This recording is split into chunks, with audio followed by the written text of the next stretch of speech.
presents Miss Barbara Britton and Mr. George Petrie in The Manor House.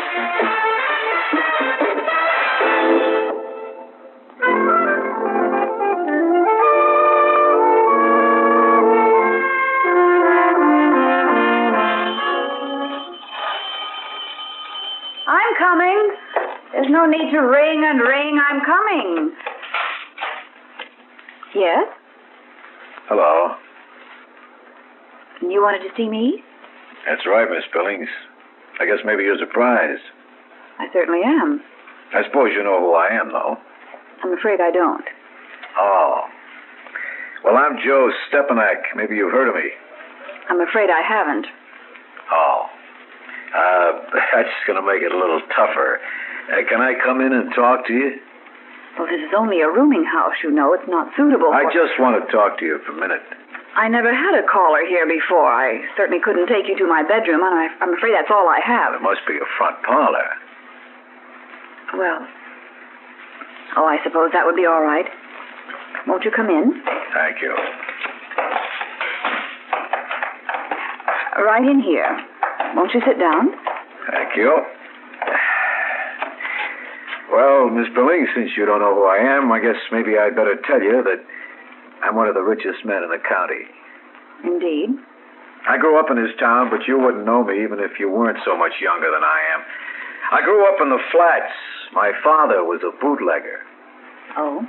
I'm just telling you this so you know I'm not kidding you about my background, you see what I mean? I wish you'd come to the point, Mr.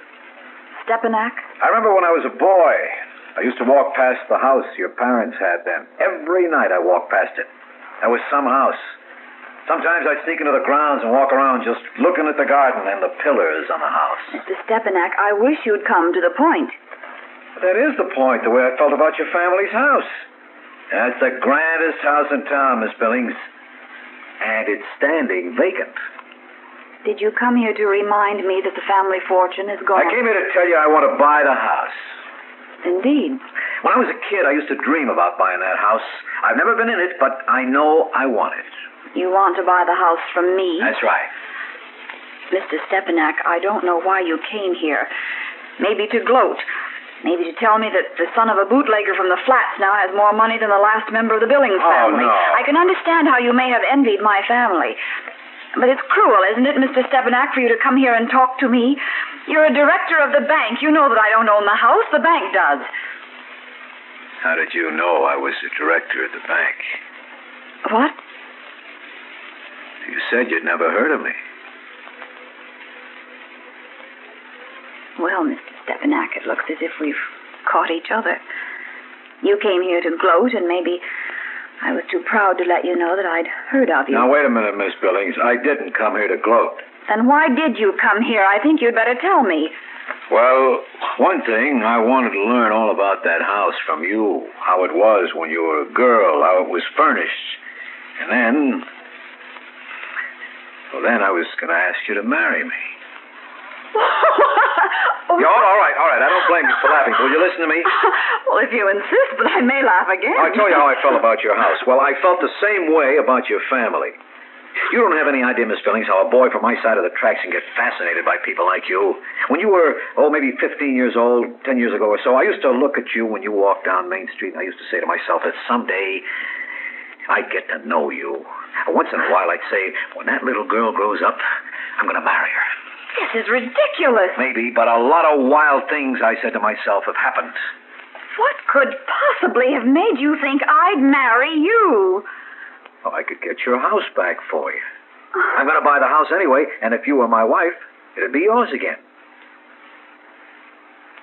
Marriage is supposed to have something to do with love and feelings. Well, I figured that maybe you'd fall in love with me when you saw that I loved that house as much as you did. Oh, really, Mrs. No, look, I'll make a deal with you. Let's forget that I said anything personal. Let's forget about marriage and all that. I'm going to buy that house. How long since you've been in it? Not since Daddy had to turn it over to the bank. 7 years ago. Would you like to see the inside of it again? What are you getting at? I'd like to have you show me the house. Dear me. You are a strange man. Well, who could show it off better than you? I don't know whether I want Why not? Why not? Oh, don't press me. I'll think about it. You can call me the first of the week. It's a deal.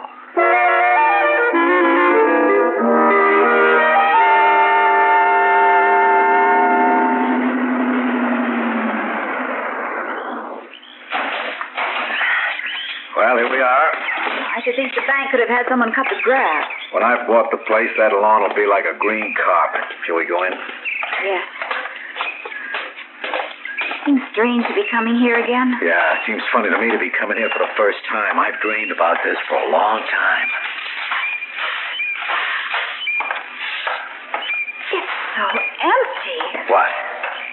I never saw this entrance hall without furniture. Let's go in. There'll be furniture here again. It was massive. A big oak table over there. Servants used to leave our mail on it. Big oak chairs against the wall. There was a large painting, a hunting scene over the table. That's a beautiful staircase. It had a red carpet. We changed it every 3 years, but it was always the same red. Want to see the drawing room? Drawing room. And me, a boy from the flats. I never saw such a big fireplace and those windows. Doors, French doors. I used to stand there when I was a little girl and watch the gardener. Wow, you can live in this kitchen. I very seldom came here, actually, except to get a piece of bread and butter and sugar from the cook. Let's go upstairs.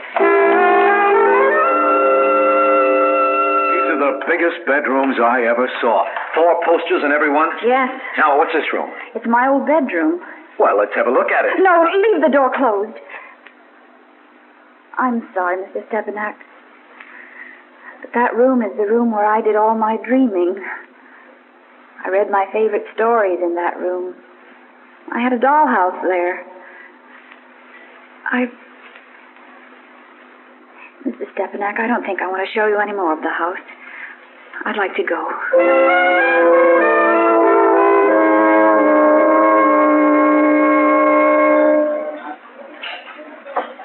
I want to thank you. Indeed? For what? For letting me take you to dinner.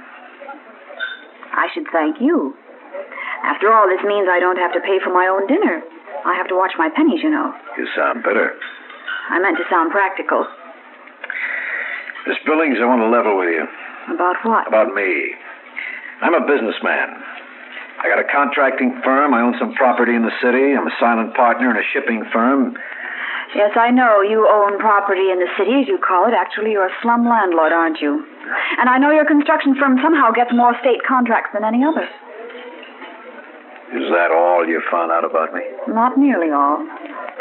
But you don't want to hear the rest, do you? You know it anyway. I'm not going to try and excuse myself. That's a point in your favor. You don't know what it's like to grow up the way I did. The whole house we lived in would fit into that drawing room in your family's house easy. Please. I suppose a girl like you thinks I'm some kind of a barbarian. That's exactly what I was brought up to think about people like you. I'm going to buy that house. I know. And my father lost it because he wouldn't let himself be like you. He could have declared bankruptcy, but instead he paid his creditors and lost the house. You know, some men put their houses in their wives' names. Good heavens. Are you bribing me now? I don't know. All I know is that I want you. And I want the house. And I want you in it. Look, I'm not asking anything of you except that you marry me. Oh, is that all? Are you trying to say we'll have separate bedrooms? Until you fall in love with me.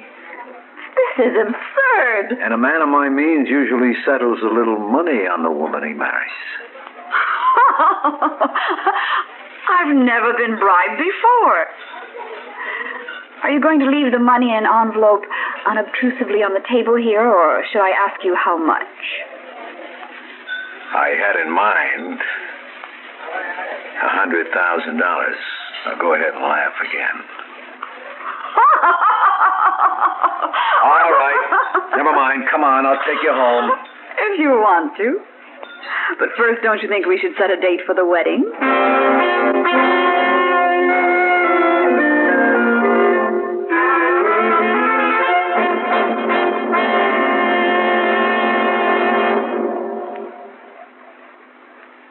George Washington said, "Truth will ultimately prevail where there is pains taken to bring it to light."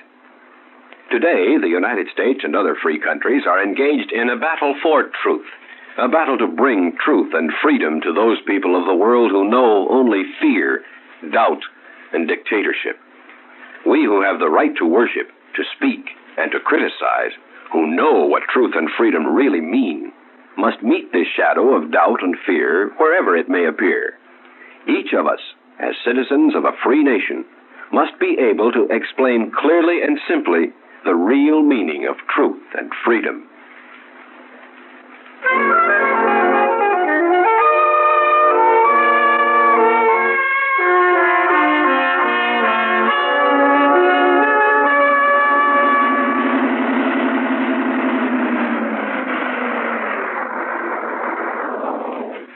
Mrs. Stepanek, here's your house. You've had it painted. That's right. And how do you like the lawn now? The way it used to be. You didn't tell me you were doing all this, I wanted to surprise you. even after the kind of honeymoon we had. I told you I could wait. You know, I thought a businessman like you would probably make me pay for all this out of my $100,000. Well, come on, what do you think I am? It was nice of you. Thanks. Shall we go in?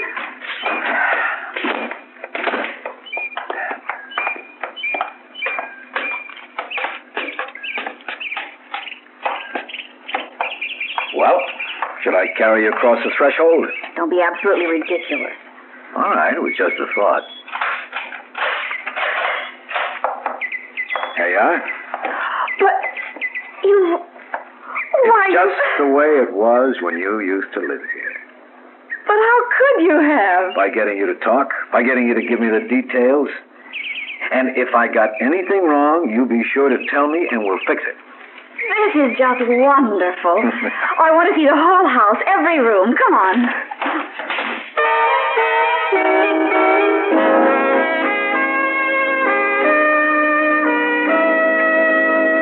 Helen! Helen! Oh, hello, Helen. I'm home. I can see that. As a matter of fact, I could hear it. Oh. You mean I shouldn't shout? Well, it isn't really necessary. I won't do it again. You just teach me and I'll learn not to be a barbarian. And look, Helen, don't you find you're liking me a little bit more? We've only been living here a month. Okay, a bargain's a bargain. Helen, we're going to have a party. A what? A party. There are some business associates of mine. Business associates? You mean we're going to have a business conference with drinks and dinner, is that it? Well, not a conference, but everybody entertains business associates. My father never did. This house was a place where we entertained friends, not people we expected to get money from. Oh. Well, I said you'd have to teach me. I'm sorry, Joe. I can't help the way I was brought up. I know.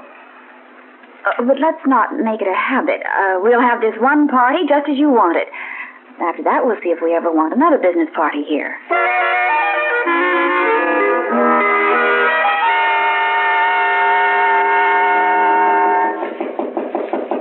Yes, what is it? It's Joe, Helen. May I come in? Well, I'm already in bed. Oh, well, come in.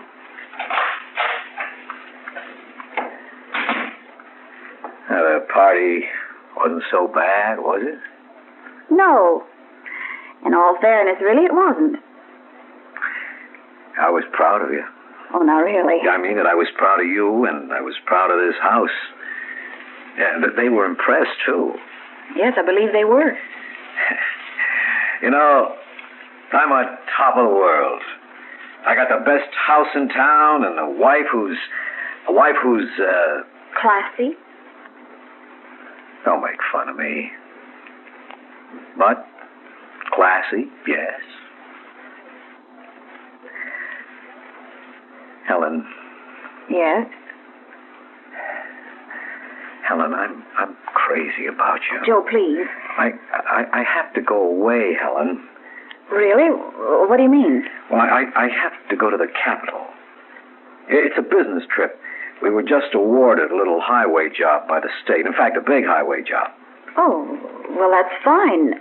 When are you leaving? Tomorrow night, after I clean up some things at the office. And how long will you be gone? About a month. Mm-hmm. Helen? What? Look, Helen, I'll be gone a month. I'm sorry, Joe, but I'm tired and I want to go to sleep. Helen, don't you like me? Joe, you agreed to give me time. Why don't we wait until you come back? I'll be thinking things over and I'll tell you then how I feel about you. Well, all right. Good night, Joe. Yeah. Good night.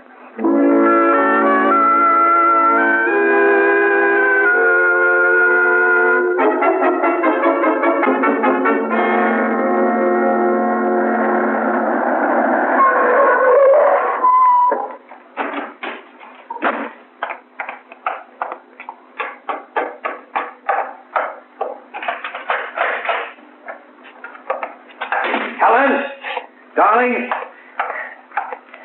Oh, Helen, darling, I've missed you. Hello, Joe. I had the speedometer at 80 all the way. Oh, Helen, it's good to be back. Why, you are exuberant. Look, Helen, let's come to the point, huh? You said you'd be thinking it over. That's right. Well, have you thought it over, Helen? Our marriage? Yes. You waited up for me. Yes, I did, Joe. Does that mean what I think it means? Well, it means, Joe... Well, here, perhaps this can explain better than anything else. What's this? Read it. But... This is... Helen, no! Yes, Joe.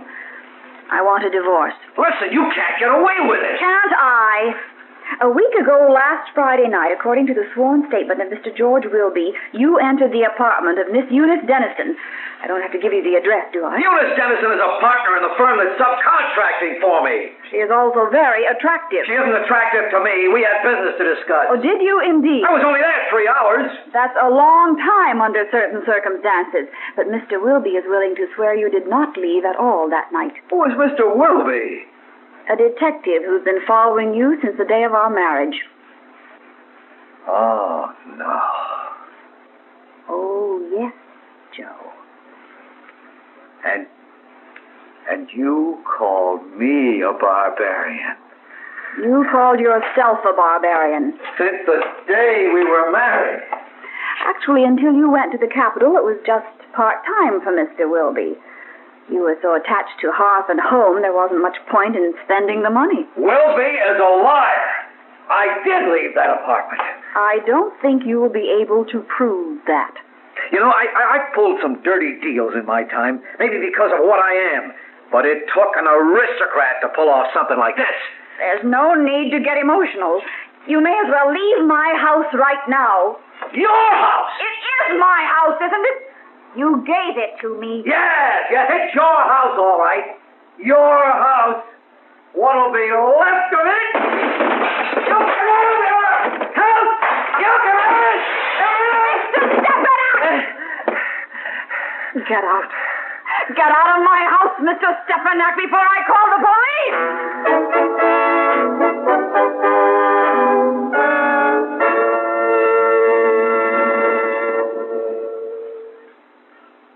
You there, boy. Now sit up, look spry, step lively. This is your great-grandpa. and then some. My name? I've been called Johnny Reb, and I've been called Billy Yank. I'm a soldier. Civil War. What do you want to know about soldiering? Trench warfare? Well, we did a heap of it. And in a way, that was all new. See, General Robert E. Lee was the first to use it, effective-like. And all your so-called modern devices, such as automatic weapons and armored warships, submarines, and fields of fire, well, where do you think they first showed up? In the Civil War. And the same goes for most of your tactics and strategies. Nobody's improved much on Lee's methods of deception, or Sherman's treatment of logistics, or Sheridan's handling of combined arms. No, siree. And take a look at Sherman's famous March to the Sea. Look at how he deployed him 60,000 men, cutting a swath 60 miles wide from Atlanta to the sea, and fighting 10 to 30 miles a day, mostly on foot, and with no lines of communication or no line of supplies, and practically without horses or ammunition. Now you, boy, with the newfangled weapons, you got a different road to hoe. No denying it. But Lee and Sherman and Sheridan and the others, what they did made it a heap easier for you today, for which you can thank your lucky stars and stripes. Oh, believe me, son, it takes more than just men and guns and generals to make you an army. It takes years and years of soldiering and a darn lot of trying out new military ideas to make you a good modern army. And it takes good schools, like the command and general staff schools, to teach these things. Danged if it don't.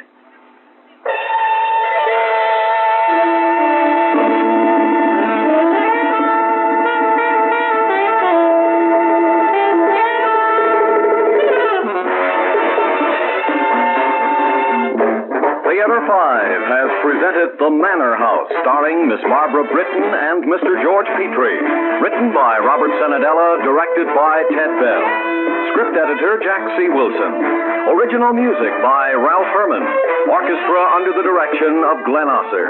Executive producer for Theater 5, Mr. Lee Bowman. We invite your comments. Write to Theater 5, New York 23, New York. That's Theater 5, New York 23, New York.